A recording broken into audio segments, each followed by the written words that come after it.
Okay, so this is the first video, a series of videos that is concerned with results from section 1.3 in the scripts, especially results regarding the distribution of quadratic forms, of which the J statistic is one and the wall statistic is one. So there are going to be a set of videos that derive some of the results that you're going to see on the slides in the script. So for instance, you have some results here on that slide for the J statistic, and the first step in order to show that the J statistic actually comes out as a chi-square distributed random variable is to understand that the asymptotic variance covariance matrix of GT evaluated at B hat is a singular matrix, and we need to use a pseudo inverse in the quadratic form. And this is what I want to show in a derivation. I've collected on this note a couple of results that we've derived earlier and that should be familiar to the students. First of all, this limit the limit distribution of GT of B hat blown up by square root of t is coming out as a chi-square distributed random variable. The sigma in the expression that we see here is the asymptotic variance covariance matrix, and it will be the variance covariance matrix of this random variable x that I'm going to use here. It's a limit variable, the object to which square root of GT of B hat converges to a distribution. Okay. Secondly, there is the result that GT evaluated at the true parameter values B converges to the expectation counterpart, and if the model moment condition is correct, or equivalently if the model is correct, the expected value should be 0. Furthermore, what should be distinguished is the limiting distribution of square root of TGT evaluated at the true parameter values, which we have here. That is converging to a normal distribution as well, or put differently, to a random variable z that has a distribution, the normal distribution, with mean 0 and variance covariance matrix S, where S is the variance covariance matrix of the UTs, which is a result that holds if the UTs are serially uncorrelated. We should note that here.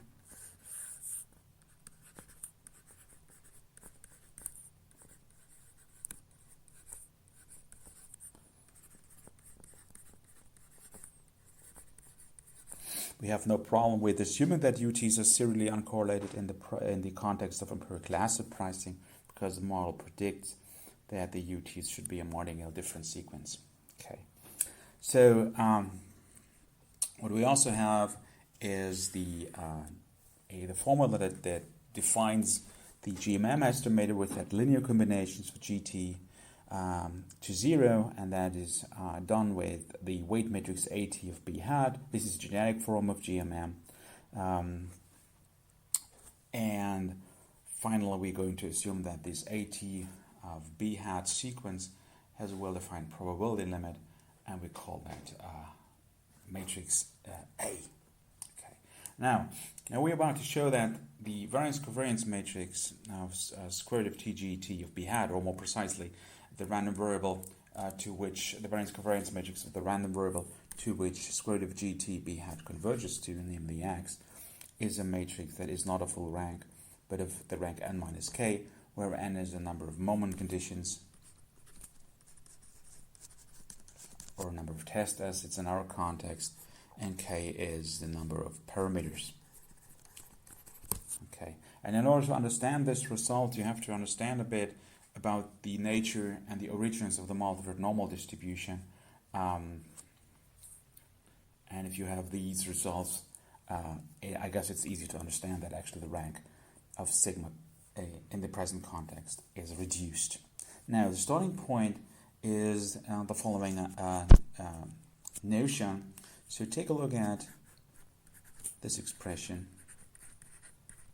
square root of t GT of B hat.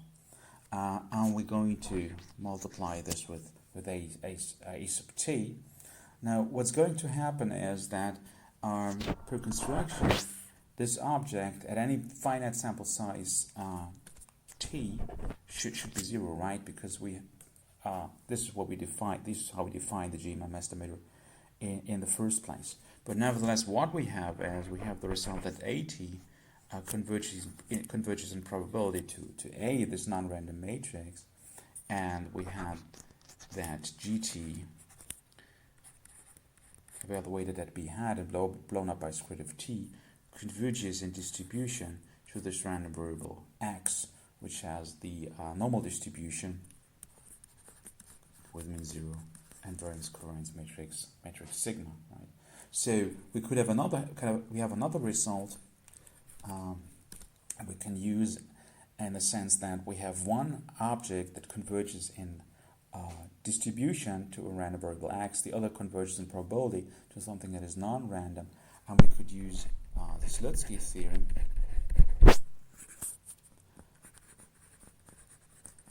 that we had earlier to verify that the limit distribution of this product is actually A times x, right? And that's a random variable. Right? A times x is allegedly is a random variable. However, it is also equal to 0 because this is what we're going to do, right? AT/GT is set to 0 for any sample size, so A times x also is equal to 0, has to be equal to 0. Okay. Now what we could do is we can take a look at this random vector x, and it's a good idea when you take a look, when you want to derive this result, to partition the vector x into two parts. Okay, what I'm going to do is I'm going to consider the first k rows of the vector x, and call it x1, and the remaining rows call x2, and that would be the final n minus k rows. Remember that x is an n by 1 vector. Okay, so I partition that vector x, and I'm also going to partition A, this matrix of real numbers A to which AT converges to, and I'm doing it in the following way. I have two matrices which I use for partitioning.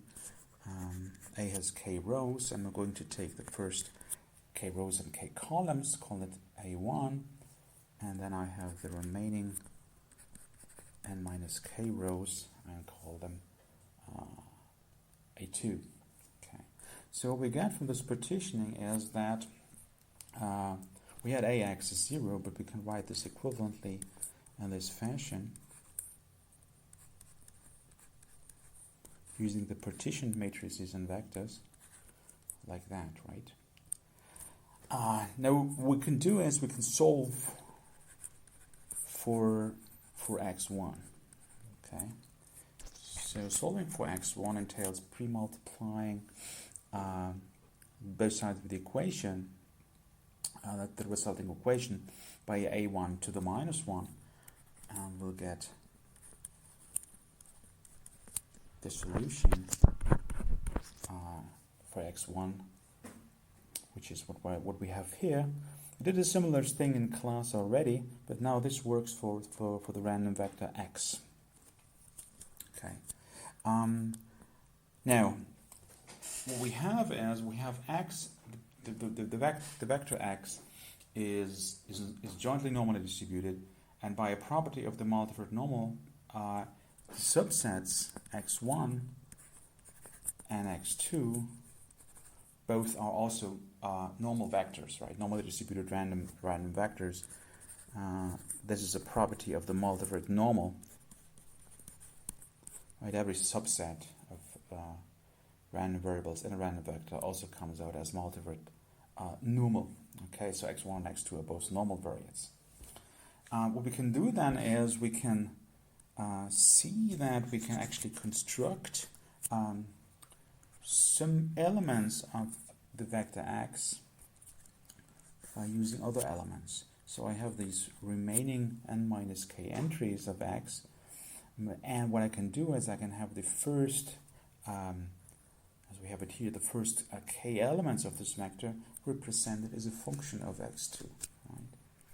So that's what we could use for this purpose, right? And you see immediately now that there are built-in dependencies in this vector x.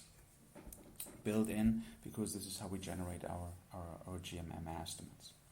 Now, what is helpful to figure out now the implied rank of the variance-covariance matrix of X is to take a look at the origins of the multivariate normal distribution.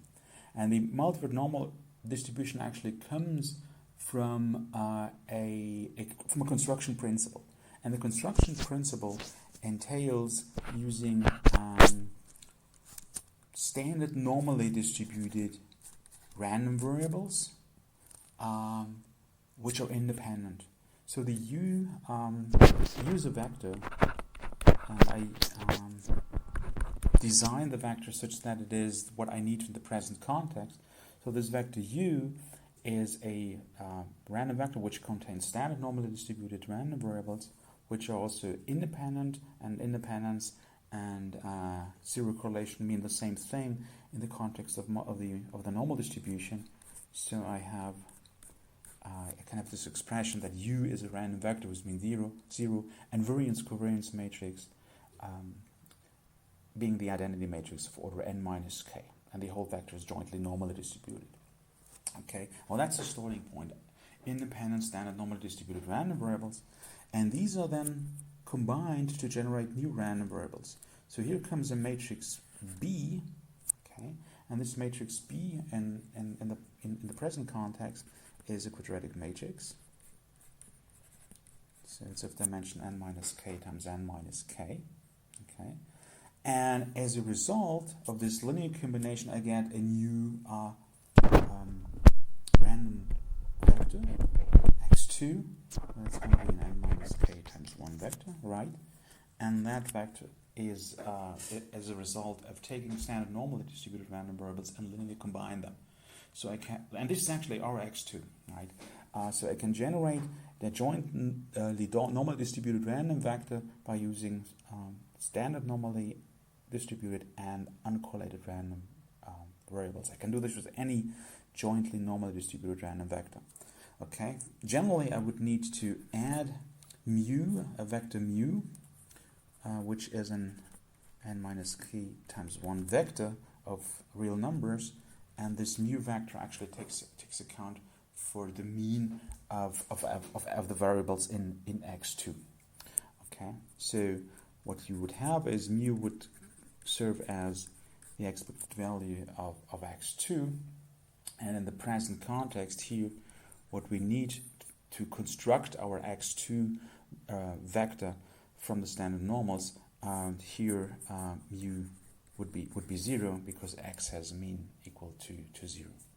Now the variance of x2, the variance covariance matrix of x2 emerges by a standard result as b times the variance covariance matrix of u, which is an identity matrix, and b prime, so that would be b prime. An important result to store away because we're going to come back to this result a bit later.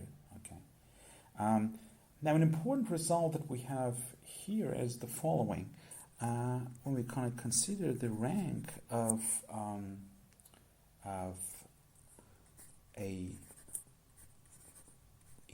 matrix multiplied with its own transpose, that is the same as the rank of the matrix itself, which is a very important result to keep in mind at this point. Okay, so the variance covariance matrix of x2 would be a matrix that is of full rank. So collecting these results, we get that x2 is a normally distributed random vector with mean 0. That would be mu, or the expected value of x2. In this context, we would need 0 for the expected value. and the variance covariance matrix of x2, and that would be B prime. Okay. Now, what we want to do is we want to take a look again at the vector x, which we have here, and there, this is our vector x, and the idea that we construct the elements of x as functions of x2, and what we're now going to do is we're going to construct the elements of x not only of functions of x2, but of u, our standard normally distributed random variables. That's going to be an important factor or idea to keep in mind, because you're going to use that result as we move along for some of the other proofs. Okay. Now, I'm going to write x then as in this partition form. Okay, and similar to what we see up there in the formulation, right? And in this formulation here, I'm going to replace x2 by b times u, which we had a couple of minutes ago. Okay, so I have b times u.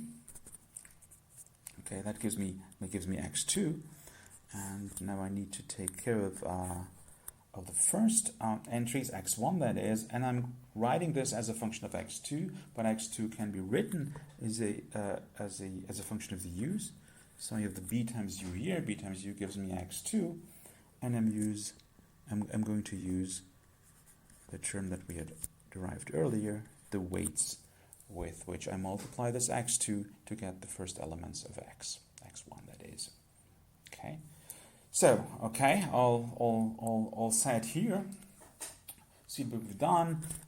B as an n minus k times n minus k matrix. Well, that works for us. And the first entry of these entries of the matrix, that would be a k times n minus k matrix as well. Okay. Now, maybe as a note, as a side note here, well, all this is because x2 can be represented as a function of the standard normally distributed u's, and x1 can be represented as a function of x2.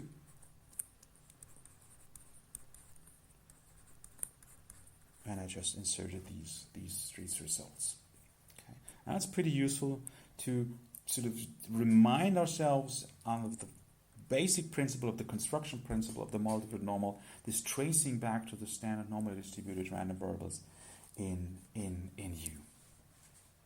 Okay, now let's write this expression a bit abbreviated. Introduce a matrix A, which is the matrix that we see here. That's my matrix A. Which multiplies with U. Okay. And we should note that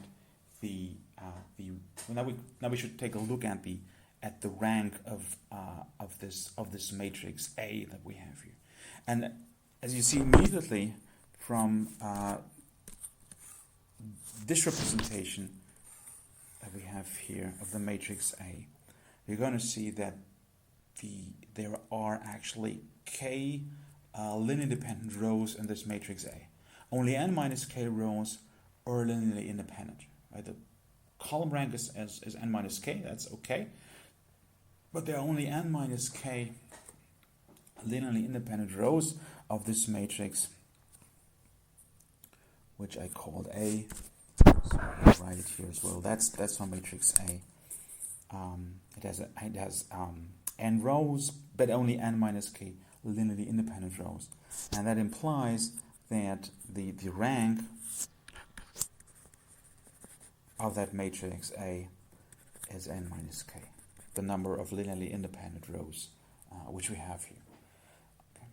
So here is the construction of X as a function of the A's with this reduced rank with this matrix A, which has rank n minus k.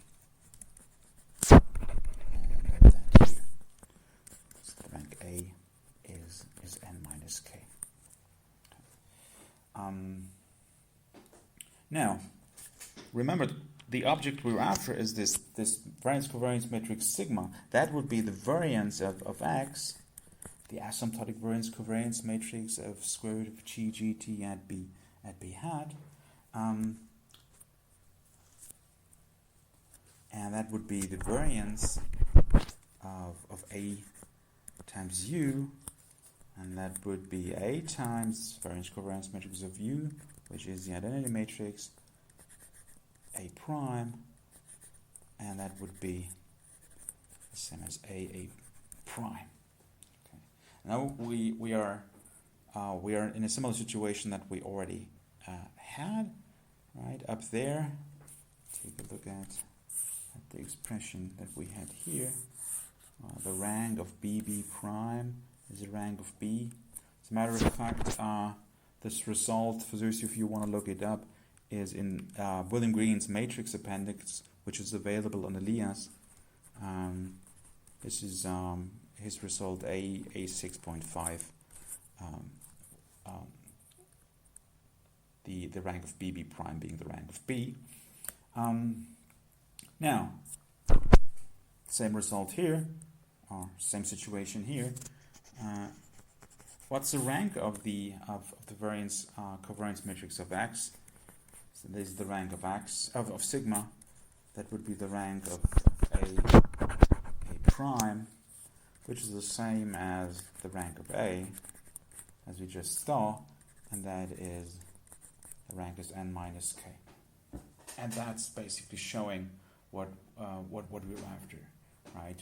Sigma is the asymptotic variance covariance matrix of GT of B hat, and that object is sigma is an n by n matrix, but it's a matrix that is not a full rank, can't be a full rank. Okay. So what we see here as that sigma is a singular matrix per construction. Its inverse does not exist.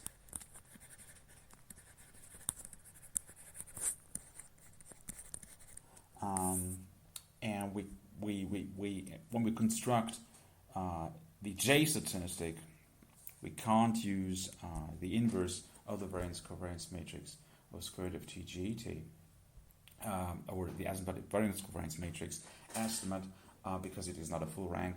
We have to use the pseudo inverse. Now, this use of the pseudo inverse is going to be the topic of the next of one of the next videos. But that result shows the important statement that we have in the script. This first statement that we have in the script at this point, that the asymptotic variance covariance matrix of GT evaluated at B hat, call it sigma. That's a reduced rank matrix. The rank is n minus k. Okay, so stay tuned for more videos of that type, and I'll tell you in class when you can when and where you can find them. Thank you very much, and see you in class.